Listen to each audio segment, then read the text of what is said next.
Muy buenas tardes, pues así es, como bien decía Juan, por desgracia cada vez es más habitual sufrir de cerca en nuestras vidas la depresión, y es que esta es una enfermedad que afecta, según datos oficiales de la Organización Mundial de la Salud, a unas 280 millones de personas en todo el mundo. Y si nos ceñimos a nuestro país, a España, un 17% de la población afirma haber sentido alguna vez, al menos en su vida, alguno de estos síntomas de esta enfermedad, y estos son unos datos bueno, verdaderamente alarmantes, Noelia. Y como siempre decimos, detrás de los datos detrás de las cifras están las personas. Hay historias durísimas detrás. Bueno, queremos seguir conociendo acerca de esta enfermedad, pero también saber cómo podemos ayudar a las personas que lo padecen y también a su entorno, a sus familiares. Y para ello nos acompaña hoy toda una eminencia reconocida a nivel mundial, que ya nos ha acompañado en otras ocasiones. Bienvenido, doctor Álvaro Moleón. Es psiquiatra de la Unidad de Hospitalización Psiquiátrica del Hospital Virgen del Rocío de Sevilla y también es director médico del Instituto Andaluz de Salud Cerebral. Gracias de nuevo por estar con nosotros. También tenemos, como siempre, un testimonio, la historia de Manuela Espinar, una historia familiar durísima, de muchas pérdidas. Ha pasado una depresión durante 8 años, pero ahora se encuentra muy bien, también gracias a la ayuda del doctor, y ahora conoceremos su historia. Y bueno, pues doctor, en primer lugar, queremos saber cómo nos afecta la depresión y un dato sobre todo que está afectando cada vez más a los jóvenes. Sí, muchas gracias, Noelia, por la invitación, ¿no? Aquí a que considero también mi casa. La depresión, evidentemente, es una patología, sabemos, del siglo XXI. Hablabas del 17%, sí, aproximadamente por ahí va la prevalencia de la depresión, pero es una enfermedad que, si nos quedamos con los últimos 15, 20 años, pues si tuviera yo que decir en qué segmentos de la población está aumentando más, sin duda sería en la población infanto-juvenil, ¿no? No en vano, la población infanto-juvenil, la primera causa de muerte para ellos es el suicidio. Y la mayoría o gran parte de los suicidios son producidos por depresión. Después también estamos viendo que el aumento de hospitalizaciones de pacientes menores de edad por cuadros depresivos resistentes han aumentado un 1200% desde el año 2000. Y los intentos autolíticos, los intentos suicidas en este segmento de la población, en la última década, desde 2015, se ha multiplicado por 20. De modo que creo que es un tema, evidentemente, del que hay que hablar, y es un tema que es de máximo impacto en nuestra población, por desgracia. Doctor, queremos conocerla un poquito más a fondo porque muchas veces confundimos los síntomas. En determinadas ocasiones asociamos solo tristeza a la depresión, y es una enfermedad que obviamente va mucho más allá, que es altamente incapacitante. ¿Cómo podemos detectar esos síntomas y sobre todo no ceñirnos solo a estar triste, porque no solo estar triste es estar deprimido, supongo, ¿no? Evidentemente, esa frase me encanta porque hay muchas personas que están tristes por su contexto de vida y no están depresivos. Hay que tener cuidado con el término de decir es que estoy triste, estoy depre. Eso no es lo mismo que sufrir una depresión. Y hay personas que están deprimidas y no están tristes. La tristeza no es un síntoma imprescindible para la depresión. Evidentemente, la mayoría de pacientes depresivas están tristes, pero no todas. Hay personas, por ejemplo, que tienen una incapacidad para disfrutar, lo que nosotros llamamos la anedonia, y no están tristes y sufren una depresión. Pero la depresión, aparte del ánimo triste o la incapacidad de disfrutar, ya sabéis que también es no tener energía, no tener voluntad para hacer cosas, sentirte desesperanzado, desilusionado, no tener deseo sexual, no dormir bien, no comer bien, tener también algún tipo de síntomas físicos como una hipersomnolencia también, molestias también a nivel digestivas, y hay muchos síntomas que te pueden hacer ver que estás sufriendo una depresión, que no es solamente estar triste, y muchas veces tendemos a reducirlo, y hay que tener mucho cuidado con decir la palabra estoy triste, porque al final estás banalizando una enfermedad que se lleva muchas vidas todos los años y que requiere tratamiento. Como dice el doctor, hay muchas personas que tienen depresión y se esconden detrás de, bueno, se esconden, por decirlo de alguna forma, detrás de una sonrisa, del ánimo, de ser positivos, activos. ¿Cómo se detecta esta enfermedad en estas personas?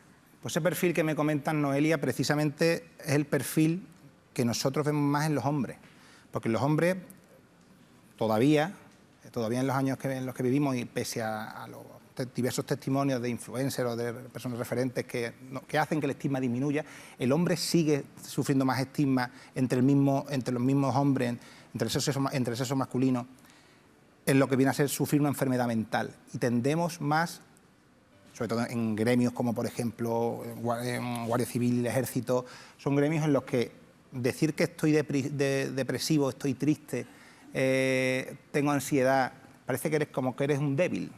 Entonces tendemos muchas veces a guardárnoslo y a no compartirlo con los demás, cuando precisamente los psiquiatras somos los primeros, que una de las cosas que decimos a los pacientes es: tienes que abrirte con los demás, tienes que sociabilizar, tienes que compartir lo que te pasa. Y ellos se lo guardan. Entonces son personas que parecen de cara al público que no les pasa nada. Y sin embargo el hombre, el de los dos géneros con diferencia, es el que más se suicida. De cada 3 hombres que se suicida una mujer. Mientras que la mujer, el intento suicida es mucho más frecuente que en el hombre. Es decir, que el hombre se lo suele callar y cuando actúa de forma letal.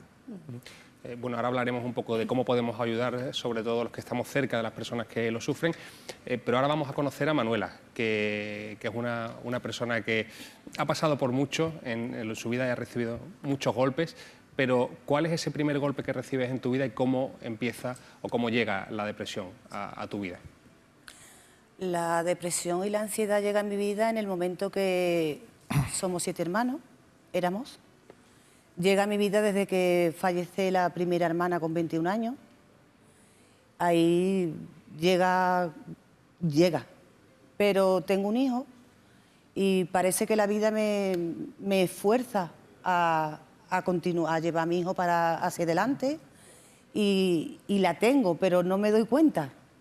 Sigo trabajando, sigo luchando. Luego muere otro hermano mío, brutal. Otro palo que la vida me da brutal. Murió de un accidente, De ¿no? un accidente de tráfico. Muere mi hermano mío. Y ya tengo 3 hijos. Ya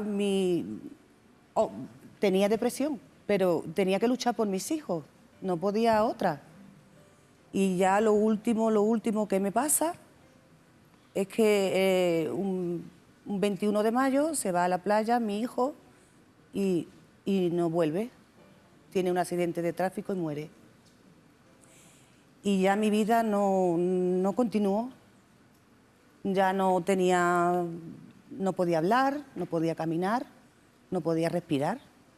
He estado 5 años en casa, dentro de casa. No tenía vida. Me olvidaba de comer, por ejemplo. Tenía a mi marido al lado. Por supuesto que me ha cuidado, menos mal, porque solos no podemos estar. Manuela, eso es.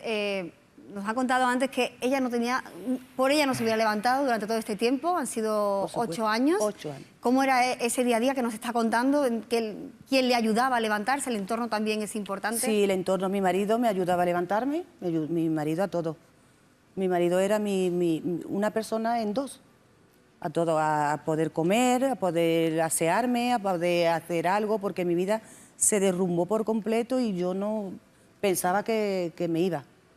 Pensaba que me iba. Bueno, ha sido 8 años de conocer intentarlo todo, ¿no? Diferentes doctores. Diferentes doctores. ¿Y cuándo llega el cambio? El cambio llega el 21 de mayo, que mi cuerpo me dice que hasta aquí llega ya, que no puedo más. Ya veo que no respiro, que no puedo ya continuar ni andando, o sea, me quedo sin respirar. Porque recordaste 8 años de él. Recordé los 8 años de mi hijo ese 21 de mayo.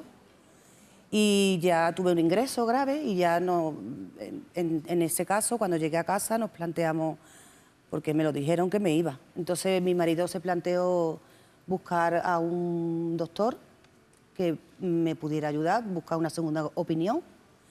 Y entonces, pues, doctor Moleón, bendita sea esa hora que que me abrió las puertas de su consulta, de su clínica. Y a raíz de ahí, mi vida fue cambiando bajo las pautas del doctor. Fue cambiando, siempre bajo sus pautas de él y con la MT, ¿no? Y con la MT, pues mi vida ha cambiado muchísimo. Bueno, todo gracias a la intervención del doctor con un tratamiento muy complicado, porque evidentemente es un caso tremendamente grave, le felicitamos también por ello. Pero ahora queríamos hablar de cómo afecta a las personas alrededor, las personas que sufren también esa depresión porque no son capaces tampoco de ayudar a la persona, ¿no?, a salir. Sí, evidentemente para los familiares no es fácil, sobre todo cuando son depresiones resistentes. No es fácil porque pueden pasar años en los que el paciente no termina de arrancar, en los que el paciente sigue metido en ese pozo y se recluyen, no tienen ningún tipo tampoco de comunicación incluso con los familiares, y entonces muchas veces los acompañan a psiquiatras, los acompañan a psicólogos, los acompañan a diversos tipos de terapias, no hay respuesta y se desesperan. Y también, pero sin embargo yo sí les recomiendo a mis familiares, hoy esta mañana en consulta precisamente he estado hablando con un familiar de un paciente mío del Puerto Santa María, de ahí de zona cerquita vuestra. A los pacientes no se les puede... Hay una frase que no se puede decir nunca, que no pones de tu parte. Esa frase, un paciente con depresión, te lo cargas literalmente. Paciente hay que acompañarlo, al paciente hay que intentar incentivarlo a que haga cosas, a que salga a la calle, que haga deporte, que tenga unos hábitos de sueño, que tenga un ritmo en su día a día, que coma 3, 4, 5 veces al día, que tenga una vida más o menos regulada y saludable, ¿no? Y se le debe incentivar a eso, a que sociabilice con los amigos, con la familia. Pero yo no creo que al paciente se le deba obligar ni al paciente se le deba apretar demasiado, porque posiblemente estemos haciendo un efecto contraproducente y creemos al final ahí una tensión entre los dos que acaba desbordando a los familiares. Y muchas veces los familiares también sufren lo que es el síndrome del cuidador, que acaban en consulta con nosotros. Exacto, iba a decir, puede tener depresión también el familiar y en ese caso el consejo, bueno, además del consejo de cómo tratar a su familiar, pero ellos también deben cuidarse. Ahora te voy a comentar en relación a eso, Noelia, porque es muy interesante lo que me acabas de decir.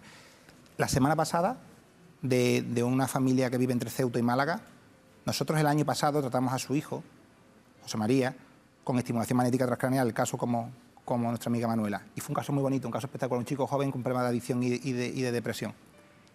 Viendo los padres la recuperación que ha tenido el hijo, han venido los dos la semana pasada, por sufrimiento de sendos cuadros depresivos, a hacerse también la estimulación magnética transcraneal con nosotros, viendo el cambio que el paciente tuvo, pero precisamente parte del empeoramiento ha sido ver a su hijo durante tantos años metido en un pozo y pudiendo incluso temer por su vida.